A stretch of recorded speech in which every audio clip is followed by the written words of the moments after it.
நம்ம ஸ்டைலில் இன்றைக்கி வாழைக்காயும் பரங்கிக்காயும் வச்சு ஃப்ரைஸ் செய்ய போகிறோம். வாழைக்காய் தனியாகவும் பரங்கிக்காய் தனியாகவும் ப்ராயரில் சுட்டு எடுக்க போகிறோம். ப்ராயர் இல்லாதவங்க இதே கலவையில் பொரிச்சு எடுத்துக்கலாம். சாயா குடிக்கும் போதும் சாதம் சாப்பிடும் போதும் சைடிஷாக வச்சுக்கலாம். பேச்சுலர்களும் புதுசாக சமையல் கற்றுக்கிறவங்களும் ஈஸியாக 10 நிமிஷத்தில் செய்யக்கூடியதை வாங்க வீடியோக்குள்ளே போகலாம். ஹாய், வணக்கம். நம்ம ஸ்டைல் சேனலுக்கு உங்கள் அனைவரையும் வரவேற்கிறோம். வாழைக்காய் ஃப்ரைஸ் பண்ணுறதுக்கு பழுக்காத வாழைப்பழம் எடுத்துருக்கிறேன். சாதாரண வாழைக்காய்க்கும் இந்த வாழைக்காய்க்கும் சமைச்சோம்னா எந்த வித்தியாசமும் ருசியில் இருக்காது. அதனால் நான் இன்றைக்கி இந்த காயை வச்சு தான் செய்ய போகிறேன். வாழைக்காய் ஃப்ரை செய்கிறதுக்கு 8 வாழைக்காய் எடுத்துருக்கேன். சாதாரண பெரிய வாழைக்காயாக இருந்தால் 2 வாழைக்காய் எடுத்துக்கோங்க. தோல் சீவரகு அழகாக வருதில்ல. இந்த மாதிரி பழக்காயில் செய்யும்போது நல்லா இருந்துச்சு. அதனால தான் அவங்களுக்கும் செஞ்சு காட்டலாம். வாழைக்காய் நம்ம தேட வேண்டிய அவசியம் இல்லை அப்படின்ட்டு. எல்லா காயையும் தோல் சீவி கழுவிக்கோங்க. வாழைக்காய் சின்னதாக இருக்கிறதுனால நான் நீல வாக்கில் 2ஆக வெட்டிக்கிறேன். எல்லா வாழைக்காயும் அதே மாதிரி வெட்டிக்கோங்க. பூண்டுத்தூள் 1/2 டீஸ்பூனில் 2 போடுறேன். பூண்டுத்தூள் இல்லாதவங்க பூண்டு தட்டி போட்டுக்கலாம். வாழைக்காயில் பூண்டுத்தூள் போடுறதுனால வாயு இருக்காது. நல்லா கிண்டி விட்டுக்கோங்க. காய்க்கு தேவையான அளவு உப்பு போட்டுக்கிறேன். 1 மேஜைக்கரண்டி மிளகாத்தூள் போடுறேன். இது காரம் இருக்காது. எல்லா காயிலையும் படுற மாதிரி கிண்டி விட்டுக்கோங்க. ப்ராயரில் வச்சு சுடும்போது காயாமல் இருக்கிறதுக்கு 1 மேஜைக்கரண்டி ஆலிவ் ஆயில் ஊற்றுறேன். நீங்கள் எந்த எண்ணெய் வேணாலும் ஊற்றிக்கலாம். கிட்டத்தட்ட எல்லாம் போட்டாச்சு. நான் ஒன்றே ஒன்று தான் கடைசியாக போடணும். இதை நல்லா இந்த மாதிரி விரவிட்டு நீங்கள் அப்படியே விட்டுறக்கூடாது. உடனே சுட்டுறணும். இல்லாட்டி அந்த வாழைக்காயிலேருந்து தண்ணி ஊறி இந்த காரம்லாம் அதில் ஒட்டாமல் எல்லாம் வெளியாயிரும்.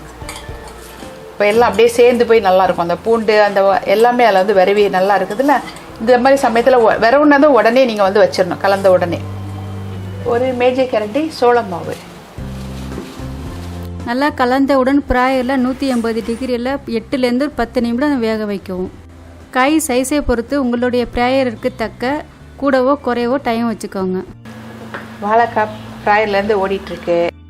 நான் இந்த மாதிரி பரங்கிக்காய் எடுத்திருக்கேன். இதில் பாதியை வெட்டி சுட்டுக்க போகிறேன். எந்த மாதிரி பரங்கிக்காய் கிடச்சாலும் இந்த மாதிரி பயன்படுத்திக்கலாம். எனக்கு இதுதான் இப்போ கைவசம் இருந்துச்சு. அதனால் சாப்பிடணும்னு தோணுச்சா, சரி செஞ்சுருவோம். வெட்டிட்டேன். தோலோடு தான் போட்டு செய்ய போகிறேன். விதை இல்லாமல் இருக்கு. இந்த பகுதியில் கொஞ்சமாக இருக்கும் விதை.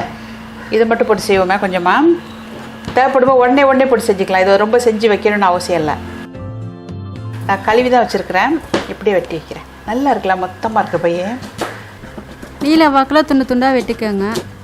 இந்த அளவுக்கு இந்த மாதிரி கொஞ்சம் பெருசாக வெட்டி போட்டால் நல்லா சீக்கிரமாக வெந்துடும். ப்ராயரில் வச்ச வாழைக்காய் 10 நிமிஷம் ஆகுது. நான் எடுத்து பார்க்குறேன்.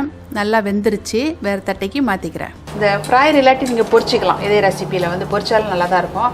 ஆனால் எண்ணெய் மட்டும் தான் ஜாஸ்தியாக இருக்கும். தவிர மற்றபடி ஒன்றும் இல்லை. நல்லா இருக்குல்ல. வாழைக்காய் விளவுன பாத்திரத்துலேயே பரங்கிக்காயை போட்டு விளவிக்க போகிறேன்.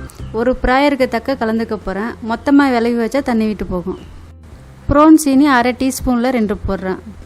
தேவைக்கு உப்பு போட்டுக்கிறேன். 3/4 மேஜைக்கரண்டி அளவுக்கு காஷ்மீர் சில்லி போடுறேன். 1/2 டீஸ்பூன் மிளகுத்தூள். கொஞ்சம் காரம் இனிப்பெல்லாம் கலந்துருக்கும். பூண்டு தூள் 1/2 டீஸ்பூனில் 2 போடுறேன். இது எதுவுமே அளவு இல்லை. உங்கள் காரத்துக்கோ இதுக்கு தக்க நீங்கள் போட்டுக்கலாம். துல்லிதமாக இவ்வளோதான் போடணும் அப்படின்னு இல்லை. 1 மேஜைக்கரண்டி ஆலிவ் ஆயில் ஊற்றுறேன். நல்லா கிண்டிக்கோங்க. காய்கறியை சாப்பிடாத பிள்ளைங்கள் கூட இந்த மாதிரி செஞ்சு கொடுத்தா ரொம்ப விரும்பி சாப்பிடுவாங்க. 1 மேஜைக்கரண்டி சோள மாவு போடுறேன். நல்லா விளவிக்கணும். துடுப்பு நல்லா கிண்ட முடியாததுனால நான் கையை வச்சு விளவிக்கிறேன். விளவுன பூசணிக்காயை ஏர் ஃப்ரையரில் வச்சுக்கிறேன். வாழைக்காய் சுட்ட மாதிரியே பரங்கிக்காயும் சுட்டுக்கோங்க. பரங்கிக்காய் வெந்துருச்சு. ப்ராயர்லேருந்து எடுத்துக்கிறேன். வேறு தட்டுக்கு மாற்றிக்கிறேன். நம்ம ஸ்டைலில் வாழைக்காயும் பரங்கிக்காயும் ப்ரைஸ் தயாராகிட்டு. இந்த ஈஸியாக செய்யக்கூடிய ப்ரைஸை நீங்களும் ரசித்து செஞ்சு ருசித்து சாப்பிட்டு பார்த்துட்டு ஆதரவு கொடுங்க. 2 ப்ராயும் தோல் அழுத்தமாக இருக்கிறதுனால நான் வெட்டி வச்சுருக்கேன். தோல் அழுத்தமாக இருந்தாலும் மென்று சாப்பிட நல்லா இருக்குது. இந்த ப்ரைஸில் மாவு கலந்ததுனால வெளியே மொறுமொறுன்னு இருக்குது. பரங்கிக்காயில் ஏற்கனவே இனிப்பு இருக்கிறதுனாலையும் நம்ம சீனி போட்டதுனாலையும் பூண்டுத்தூள் வாசத்தோடு காரசாரமான அட்டகாசமான ருசியில் இருக்குது. வாழைக்காய் சாப்பிட்றதுக்கு எண்ணெயில் பொரிச்ச மாதிரியே நல்லா மொறுமொறுன்னு டேஸ்ட்டாக இருக்குது. இந்த வீடியோ உங்களுக்கு பிடித்திருந்தால் லைக் பண்ணுங்கள், ஷேர் பண்ணுங்கள், கமெண்ட் பண்ணுங்கள், சப்ஸ்கிரைப் பண்ணுங்கள். பிறகு கீழே இருக்கும் பெல் பட்டனை அழுத்துங்கள். நம்ம ஸ்டைல் சேனலை பார்த்ததற்கு நன்றி.